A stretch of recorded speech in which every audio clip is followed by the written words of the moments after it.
So guys, we're in two Warriors Meadery right now. Just want to give you a little bit of a picture of what this place looks like. It's a huge, beautiful tasting room.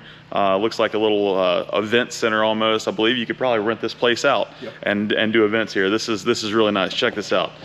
Got a big window right here with some benches, but then all the artwork on the side, that giant logo, that is a gorgeous logo. Tasting bar, and then of course it's mead, so it's honey wine. You got the honeycomb designs in the back, the big room in the stage. And right over here we got some of the examples of mead that these guys have been making. So I'm going to get Curtis over here to kind of walk us through what each of these are. So Curtis. Sir. How's it going, man? Pretty good. So let's kind of walk through what these are, how this got started. We'll start over here. Okay. Louisiana honey wine nectar. Okay, so Louisiana nectar is a standard. It is, meaning that it is just honey, water, and yeast. Okay? It is a dry, so there's no unfermented honey left in it.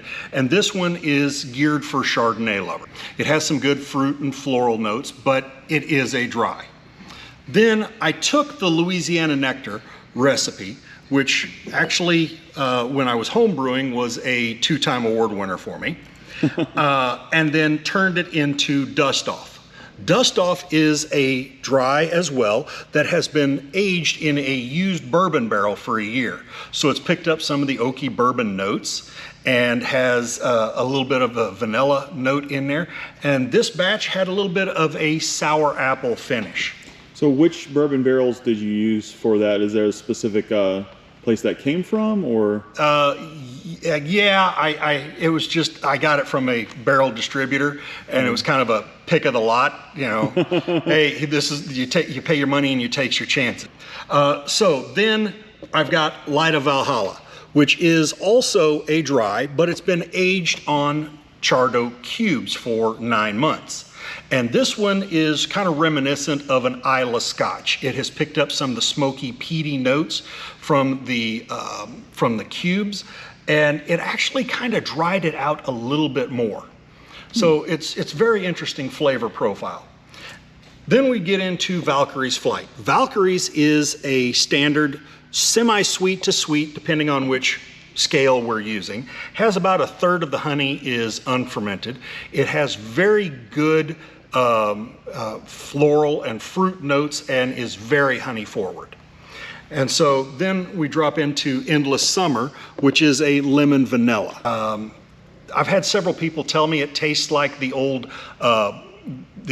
ice cream push pops that you got in the tube from the ice cream man. Then the next one is Mayhaw Madness.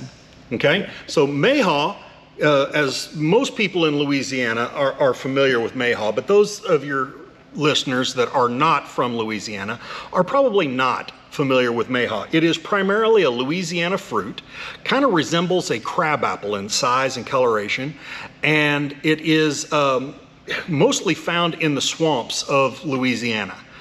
Most people in Louisiana turn it into Mayhaw jelly. It is extremely tart, but this is a flavor that people that grew up in Louisiana, especially rural parts of Louisiana, know very well. And so it is a rather unique flavor. And then I've got Parish Peach.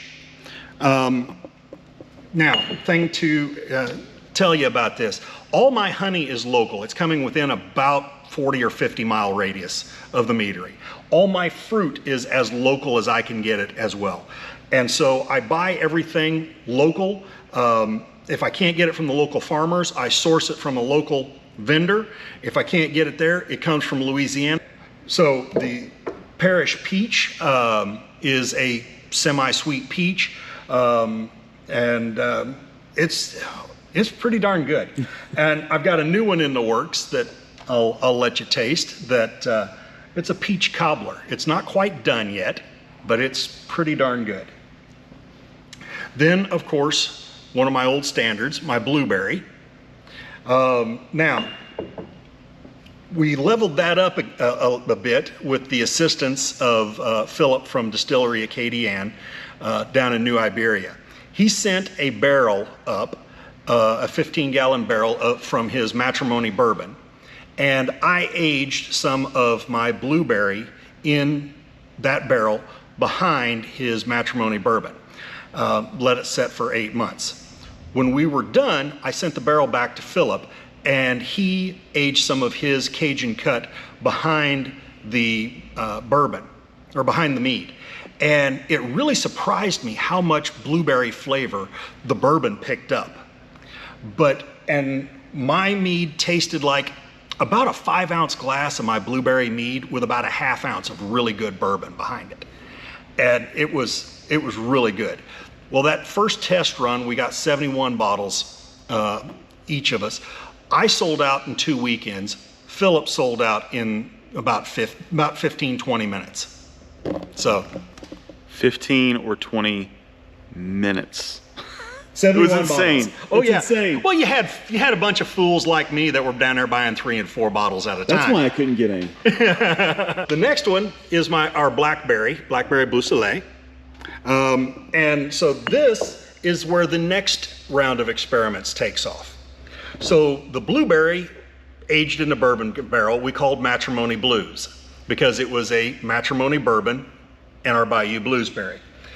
The Blackberry Beausoleil, we got one of his Cajun cut barrels and I dumped it last week.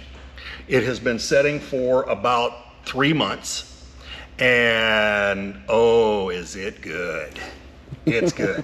So We're gonna get to try that one too? I might be able to find a sample or two. Well, hey, I'm not gonna be mad about it. So then of course there is blueberry lemon pie. What? Okay. Blueberries, lemon, a little vanilla. And for a long time, my wife thought that was the absolute best one that I made until she got to taste Battle Weary. The label's gorgeous on that one. Okay, there's a story that goes with it. Battle Weary is one that I do every year to honor different local veterans. And this year is honoring a local gentleman, Mr. Lester Davis of Monroe. He passed away at 88, and he was he joined the Marines in 1948 at the age of 14. Yeah, 1949 though, you can see Mr. Lester and his flamethrower tank crew in the John Wayne movies Sands of Iwo Jima and Halls of Montezuma. But in 1950, he's assigned to Korea, given command of a tank platoon, 12 tanks, 60 men, 2 weeks prior to his 17th birthday. He's 16 years old as a staff sergeant, leading 60 men in combat. All of them are older than him, and a couple of them were World War II veterans. I had the honor to get to know him pretty well over the last 2.5 years or so of his life. I'd meet him for breakfast. Me and several of my veteran friends would meet him 3-4 days a week for breakfast at different restaurants. And about twice a month or so, we would go and kidnap him from his daughters and take him to, the cigar shop or the gun shop or pawn shops and gun shows, stuff like that. Just For sure. Okay. get him out with the boys. Love it. But Mr. Lester was a lot of fun and a amateur historian, and he loved to talk. He lived through most of it. He lived through a lot of it, but he loved history, and I enjoyed getting to meet him.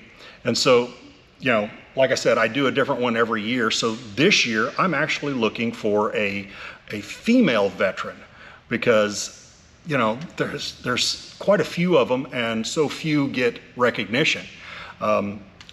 My wife mentioned it because my wife deployed to Bosnia in '97. We met while we were both on active duty. So I'm looking for a female veteran that served during World War II, Korea, or Vietnam, and I want to be able to tell a story. That's fantastic, man. I mean, that's just.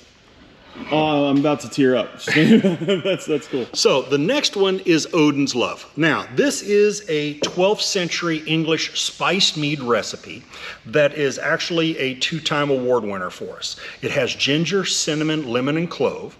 And this one, most people that are familiar with the Norse mythos will instantly say, oh, it's spelled wrong. Oh, no, it's not.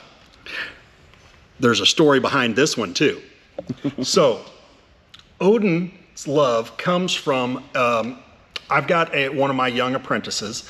I told him after, working with me for a couple of years, I said, okay, you've seen enough of this. You understand it. Go find one. So he's hemming and hawing, and his wife says, no, come on, you can do it. And she encourages him.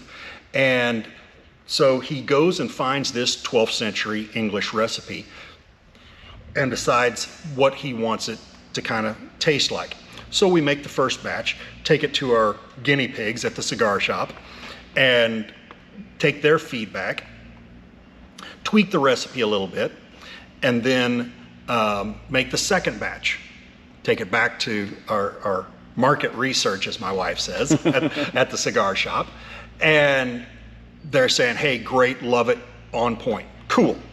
So I come back with my apprentice and say, okay, third batch. We need to make sure that we can replicate this. So I want you to make the third batch. I'm going over here. He's like, whoa, what? And I said, no, you got this. Go for it. He makes the third batch. It's on point. Great. And I said, okay, you found it. You did most of the work. What do you want to name it? He's like, well,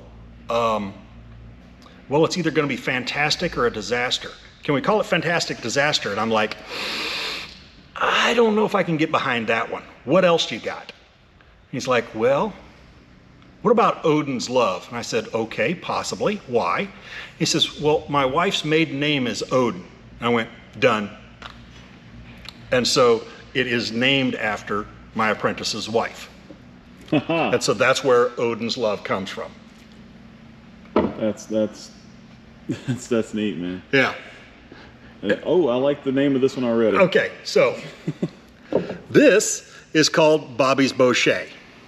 A bochet is a type of mead where you start by caramelizing the honey prior to fermentation. And it is, and by us doing that, it gives it caramel, toffee, vanilla, and toasted marshmallow flavors. Explains a lot of the artwork on this bottle. This Yeah. Very, very beautiful bottle. And this is actually a 5-time award winner for me. Now, So you said award winner a few times. Uh-huh. What are the awards and who issues them? Just give us an overview. Let's see. There are different mead competitions all over the country. This year, let's see. Yeah, the 2025. I think Odin's Love won a silver medal. Bobby's Bochet and Battle Weary won bronze, as I recall. Okay. If that's right. They would only allow you to enter 3. But that was the Mead Crafters competition, and Where's that of it? yeah, I knew you were going to ask me that, and it was way up north someplace, and I cannot remember for the life of me. So not Louisiana. No. So this is not like a local Louisiana farmers market award. No. You didn't get like best in show at the Monroe County Fair. No. This is this is national. Yeah. It's kind of like the mead equivalent of like the Ascot Awards for bourbon. I would say that would probably be the Mazer Cup. Okay. Okay. The Mazer Cup is the top tier. I won a 3rd place in the Mazer Cup with homebrewing one year.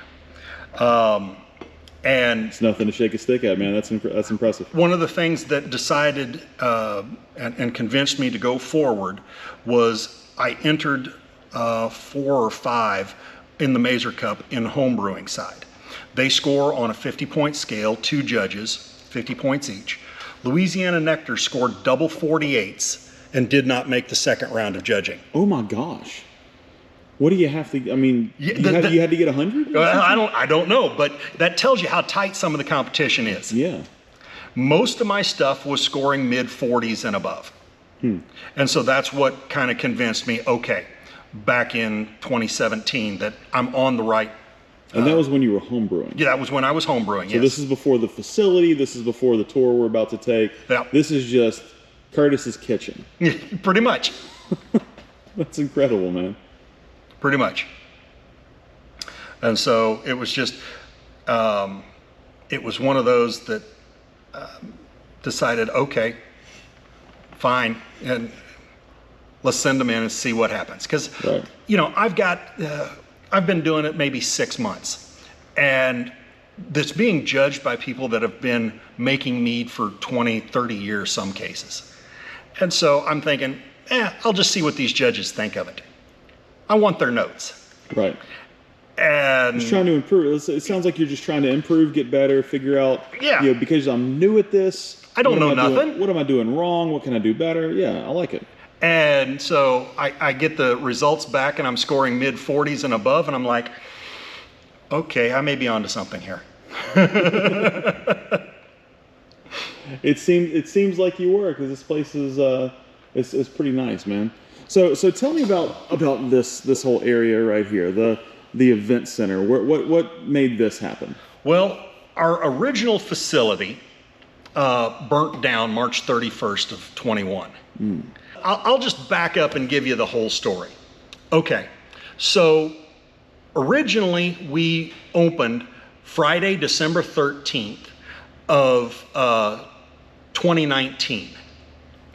And, I made a couple of small batches. We were in a small rented facility that is right next door, or was right next door to where we're sitting right now. It was a total of about 1,800 square feet.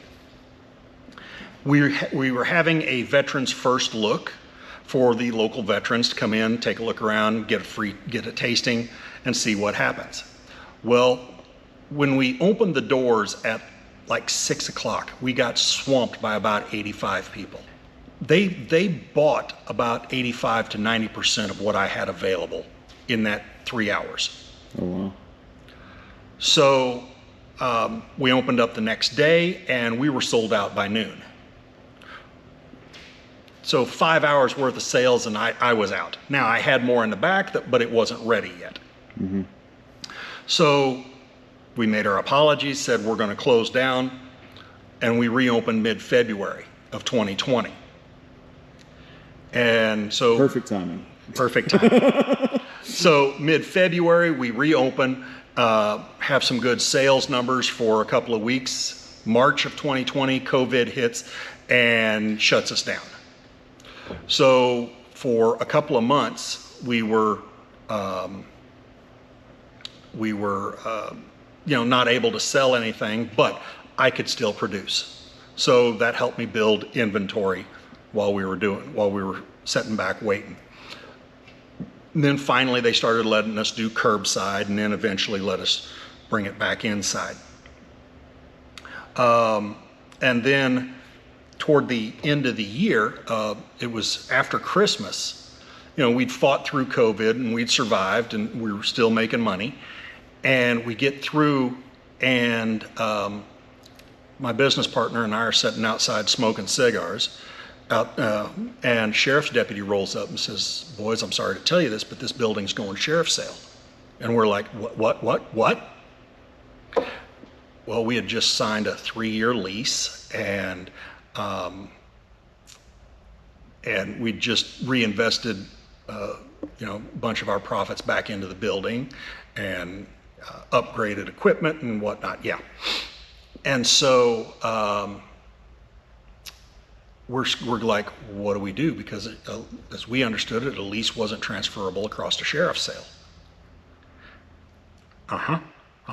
So this is a lease that you signed, and the landlord let the property taxes go, or wasn't making pay, or something happened and he lost the rights to property? What happened And that was... affects you as the leasee.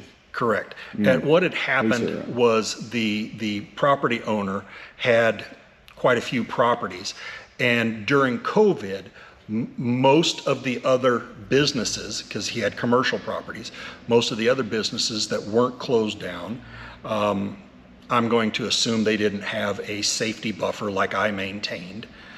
And so they weren't paying rent. And so it compounded and snowballed on him. And so the bank just said, okay, fine, we'll just take them all. And so, yeah, he kind of got the short end of the stick. So that being said, that was the end of December. January, we scramble, find a bank that'll loan us the money.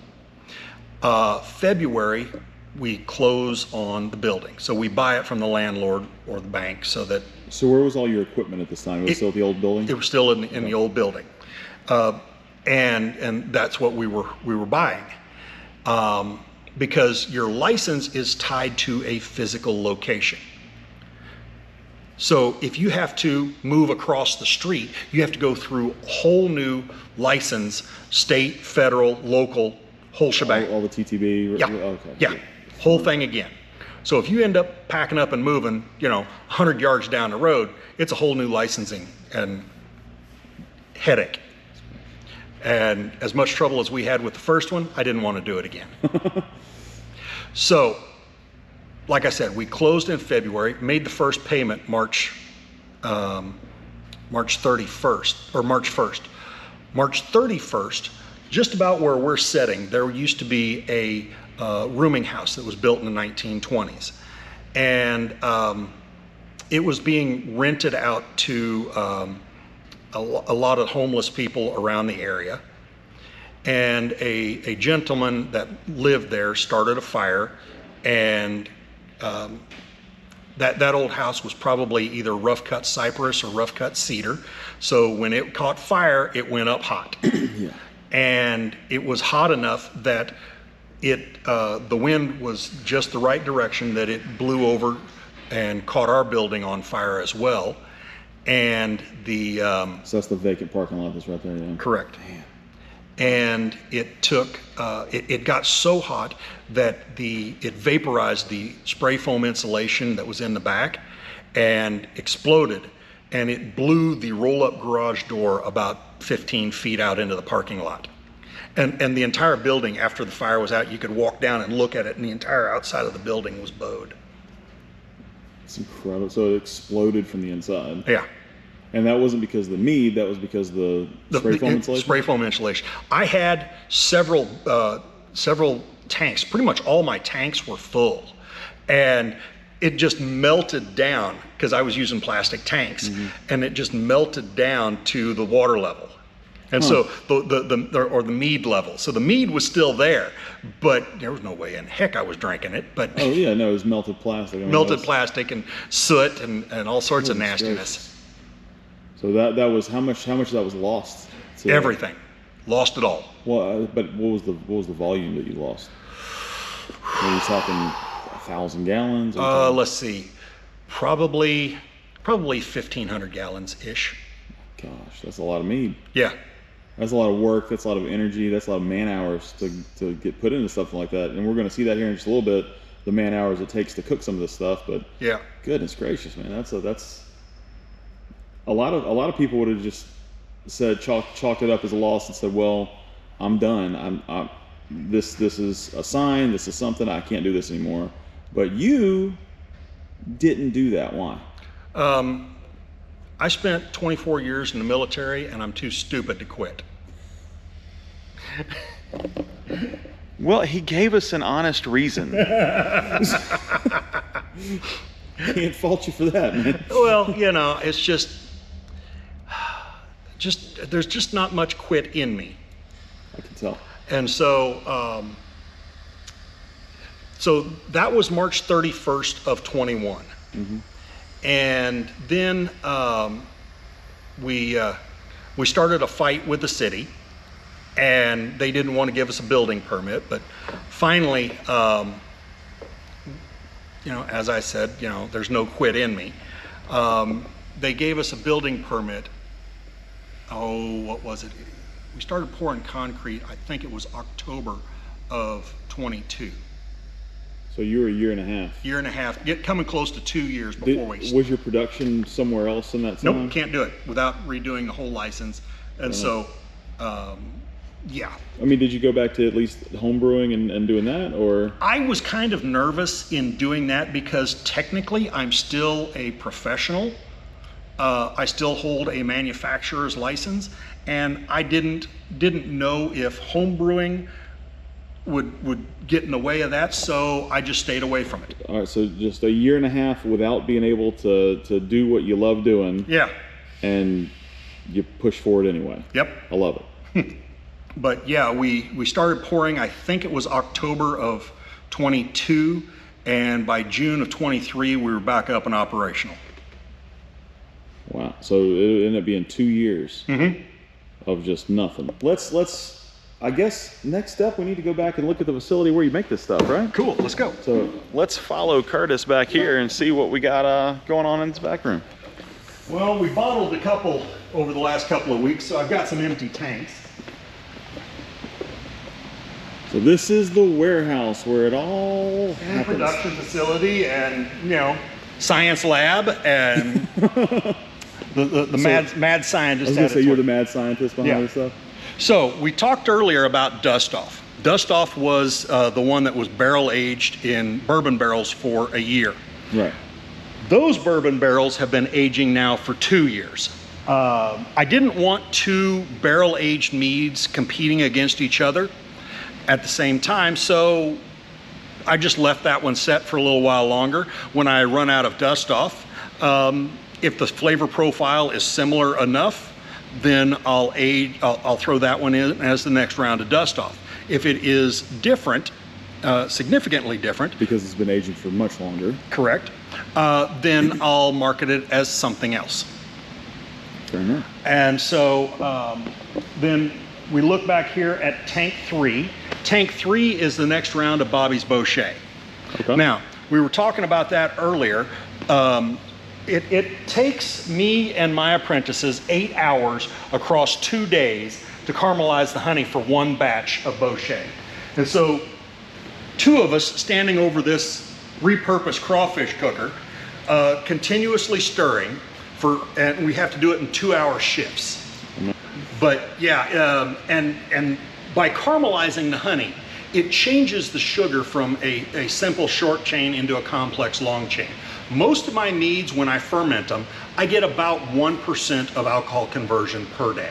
Okay, so a 12% mead is finished fermenting in about 12 to 15 days. The Bochet, I usually get about 1% every 10 days. So it is a much longer ferment. Indeed. So this batch in here, we started in May, and it just finished fermenting about 2 weeks ago. Oh my gosh. Yeah. And just in case you guys are wondering, I'm recording this on September 3rd. You know, that one went a little bit faster than the others, but it also stalled out at 1%. So instead of going full dry, like it normally does. But that's okay, because I've got enough background in chemistry so that and the math that I can do the math to cut it and back sweeten it. And so that is one of them that I do back sweeten. Okay. And so we ferment about a 12% honey, enough honey to give us a 12%, and then I cut it and back sweeten it to 8%. Tank 2 is the next round of Odin's Love. I use gravity and time to settle and clarify. I don't like to add chemicals. I could use bentonite, I could use sparkleoid. There's a myriad of other things that I could use to settle and clarify. But I use gravity and time. I want to keep it as natural as I possibly can. Odin's is probably another week or 2 out from being ready.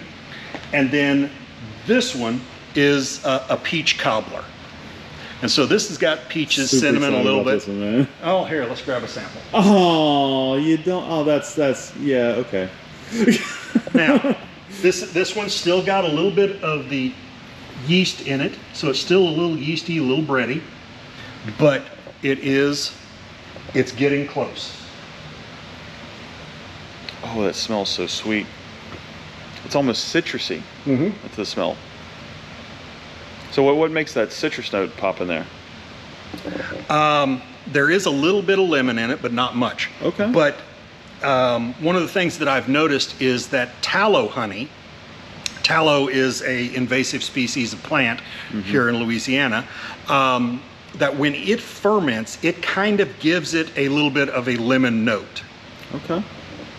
It's probably from that same family. I don't know. I'm not a botanist. I can pick up a little bit of lemon. I could definitely tell that it's a little yeasty. It's still settling. But Yeah. my goodness, and what this? Cinnamon, vanilla, and peaches. Yeah, this is the peach cobbler one, Yeah. right? That's incredible, man. The peach comes through really heavy on it, especially the back end. Picking up very, very little cinnamon, But And that was the goal. I just wanted a little bit of a cinnamon note. I didn't want it overpowering. Yeah. I wanted it to just, kind of hint and remind you at a peach cobbler. It's almost like a little cinnamon crumble on top. But man, the vanilla comes through. The peaches are again heavy in this. This is, yeah, we're gonna have to pick up a bottle when that's ready. For sure, a bottle or 3. Yeah. So take us through the process of bottling. So Okay. we have the vats over here, but Yep. they get rolled, you said, over in this direction. Yeah, they get rolled over here. We're still partially set up, and we were doing some stuff. So this is kind of a conglomeration of various things. What ends up happening is we roll a pallet of bottles over here. We wash, we sanitize them and rinse them. We use an acid-base sanitizer, Star San. It is a food-safe sanitizer. It can be a leave-on, but it has a flavor that I don't care for. I've gotten a mouthful of it a time or two, and no thanks, no thanks. So we do rinse the bottles after they've sat in sanitizer for a little while. They set upside down to drain. Then they come along, and where you're actually standing is normally another table where my bottle filler is. Okay. The tank is sitting back here. So you're doing 4 bottles at a time? with it? Correct. Awesome. And then it gets slid down the table, corked, shrink wrapped. Somebody usually wipes them off because make sure that there's not too much water on it before it goes onto our labeling machine. And so is that automatic, the bottle filler? Like it automatically fills to a certain level? Okay. It's a level filler for the science nerds. What is actually happening is there is a small electrical charge coming through here, and then when the liquid reaches that, it closes the valve. It triggers the solenoid. Very nice. Okay. And so what you end up having to do is adjust the height of the platform so that when you get to the right level of the liquid in the container, it's where you want it. So depending on liquid or bottles, you can change volume by just adjusting the height. Very nice. Okay. That seems like it simplifies it a little bit. It's extremely So simple. you can go from a 750 to a 1 to a 1.75, just adjusting the height without having to make any kind of adjustments on the volumetric Correct. dispenser. Neat. Right. Correct. And then here is the labeler. Yep. Bottle goes here. Yep. Rolls, flips, and gets labeled twice. Yep. Nice. So that's the process. That's pretty cut and dry. How long does it take you to do? One of those tanks is roughly 100 gallons. And with about 7 people in here, we can burn through that tank in less than 2 hours. Very nice. And is that after everything's like washed, sanitized, and dried? Correct. Okay. So that happens first, and Yep. then once the bottles are ready, tank gets rolled over, everything happens, 2 hours, you're done. Yeah, And so that's 100 gallons. That's 500 bottles roughly. 500 bottles. That's incredible. That's a lot of mead, man. That's the 750 milliliter. Yep. Curtis, I appreciate you, dude. Is there anything else you wanted to tell us about? Anything exciting coming up soon, maybe? Well, we've got our annual charity fundraiser that we do for local veterans charities. We call it the Viking Feast. It is I believe it's the 8th of November, the weekend before Veterans Day. Okay. It is this year is in support of AMVETS. You can, I believe the AMVETS have the link up on their site. We're working on getting up for ticket sales. We haven't gotten Rhoda confirmed, but Rhoda Brown, I believe he is a 3-time national champion pit master, is cooking whole hog barbecue. Nice. Yeah, he's done it for us before, and it's phenomenal. Yeah. But the ticket price includes all you can eat, the entertainment. We've got a band, possibly 2, that are going to be performing that night, and a open bar at the mead. I donate the mead. Open bar. Are tickets on sale right now? I believe they are. I think we still need to get tickets posted to our Two Warriors Meadery Facebook page. Right. But They'll be connected to the video here. okay.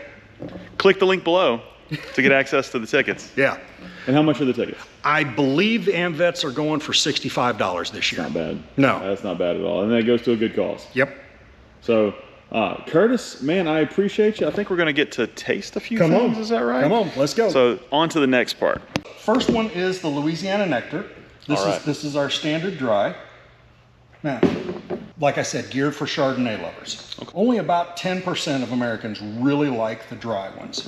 I get that Chardonnay like mouthfeel to it. Yeah. So probably not my speed on that one. But you know, I agree with you. Fair enough.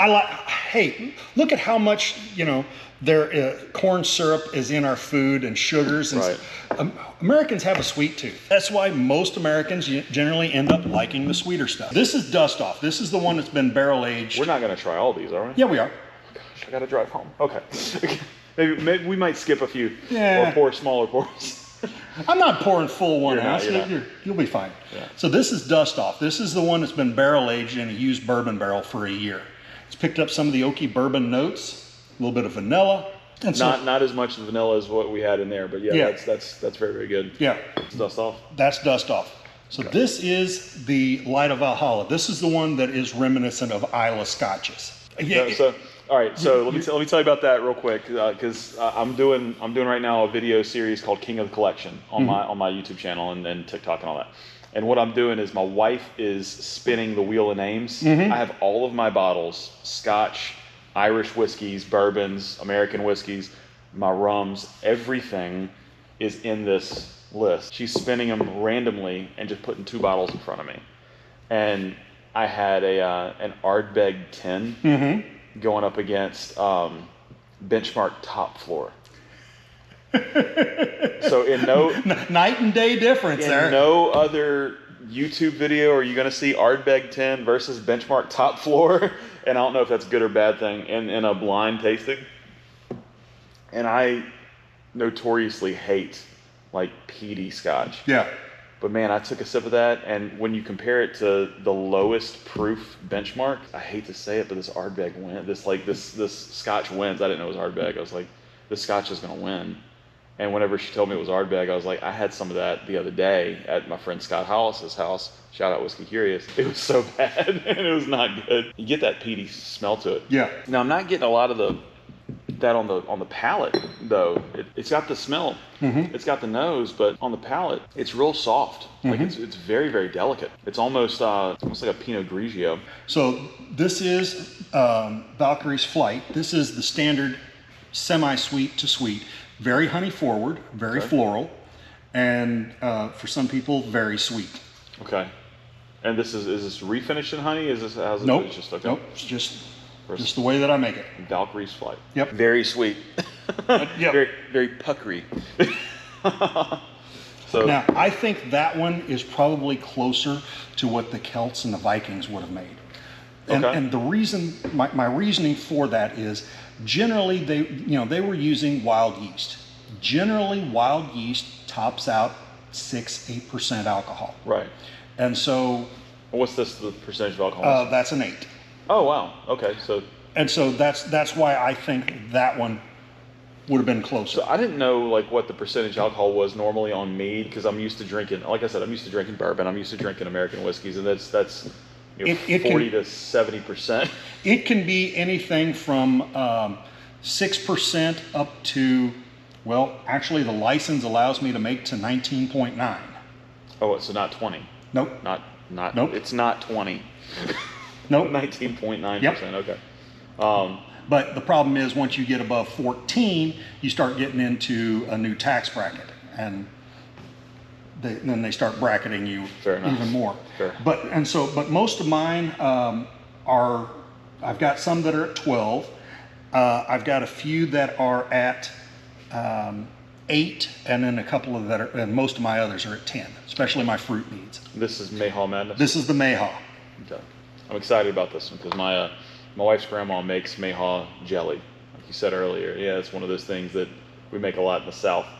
In fact, 2 of my kids, the only type of jelly they'll eat is Mayhaw jelly. That's it. So whenever my wife's grandma runs out, I gotta find it somewhere. I'm going to farmers markets. The last place I bought it, I was visiting a friend in the hospital, and there was the bottom of North Oaks Hospital in Hammond. There was like this farmers market going on in the lobby. It's the weirdest place for a farmers market, the lobby of a hospital. I mean, it's upstairs. They're they're trying to cure cancer, and they're trying to they're trying to do some crazy things with science. And downstairs they were selling like sage, and it's just 2 totally different worlds, man. But this is the Mayhaw, right? Yep. Man, that's good. That is fantastic. That's my favorite one so far, Curtis. What's other people think about that one? Well, especially those that grew up in Louisiana, absolutely love it. Yeah. Especially if they're familiar with Mayhaw jelly. So this is the peach, but I had a guy come in one day, and he was an older gentleman, and he tasted the Mayhaw, and he just set the cup down, and tears started rolling out of him. And I'm like, oh my God, what happened? He said, that takes me back to sitting at my grandmama's table. Oh man. He says, I was instantly 10 years old sitting at my grandmama's table eating her Mayhaw jelly on It's biscuits. funny how a taste can do that to you. Just a simple sip of something that you forgot you loved. Incredible. This is the peach? Yep, that's the peach. Now, where are the peaches from? Peaches are out of Indian Village Farms out in Calhoun. Okay. So that's near? It's about 15, 20 miles. Okay.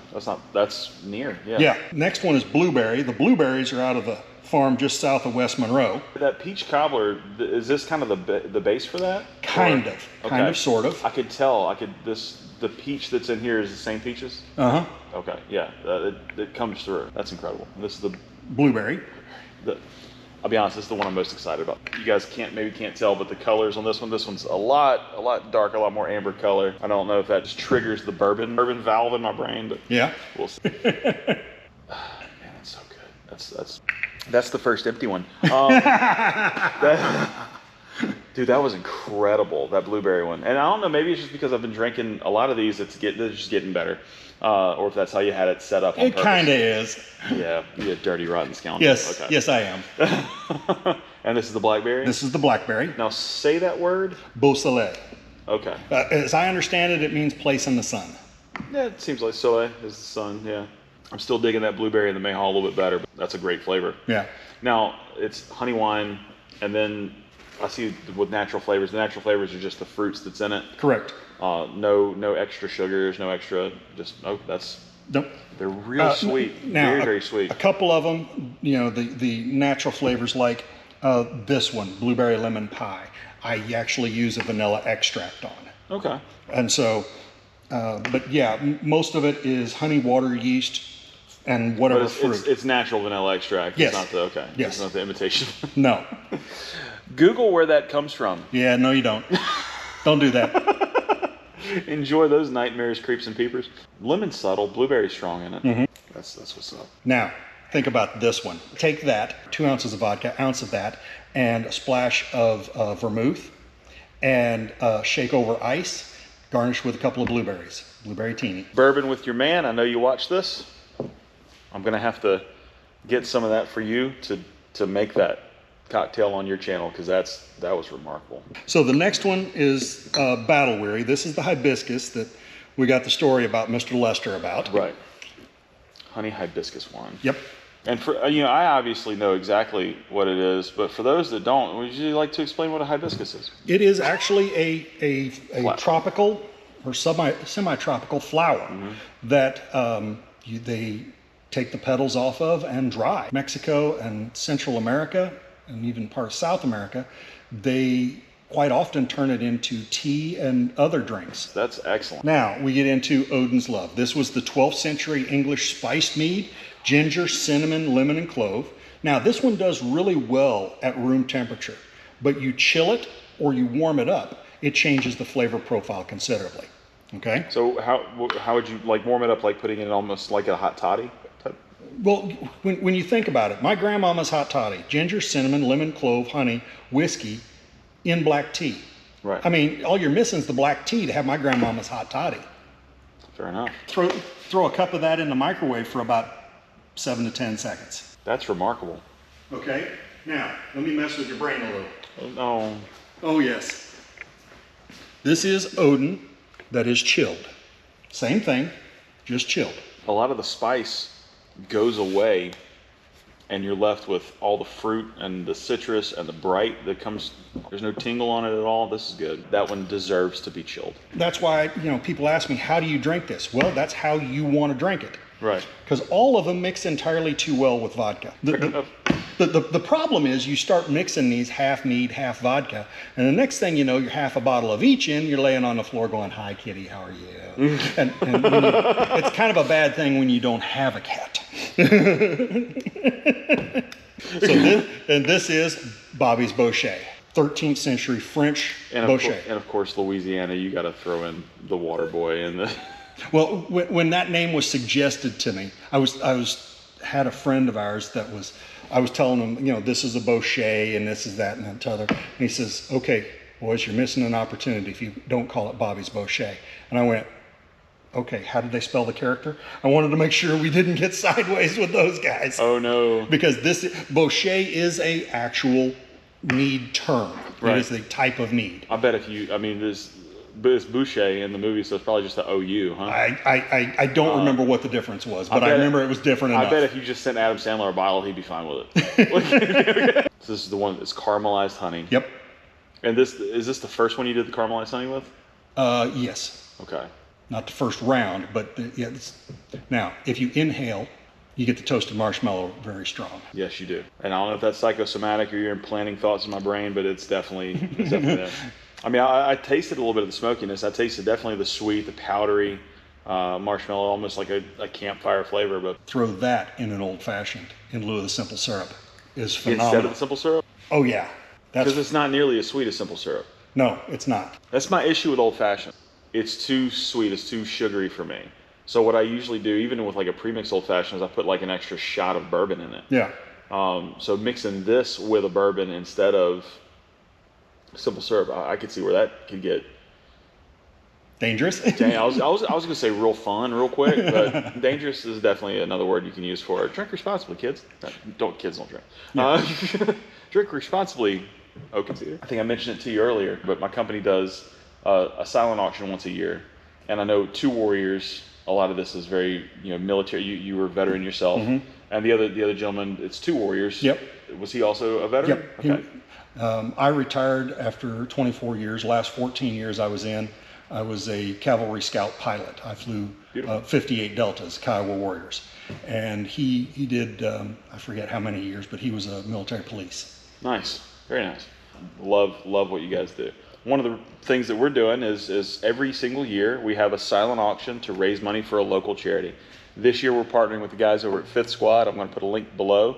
If you guys don't know who Fifth Squad is, check them out. They do Curtis just learned about them today, but they do phenomenal work. They get money into the hands of veterans who have an immediate and imminent need in usually less than 24 hours. Cool. So I can see you're starting to almost tear up thinking about. I've known a lot of guys that could use some assistance like that. Right. And now you know who to contact. So that's fantastic. So we're going to definitely make sure that some of this happens. But if at all possible, would there be anything that you could do as far as like a small little gift basket of different samples? What do you think would? What would you? Battle Weary absolutely has to be in there. Okay. There's no way that can't be. As long as you remember the story, but most of it's on the label. Exactly.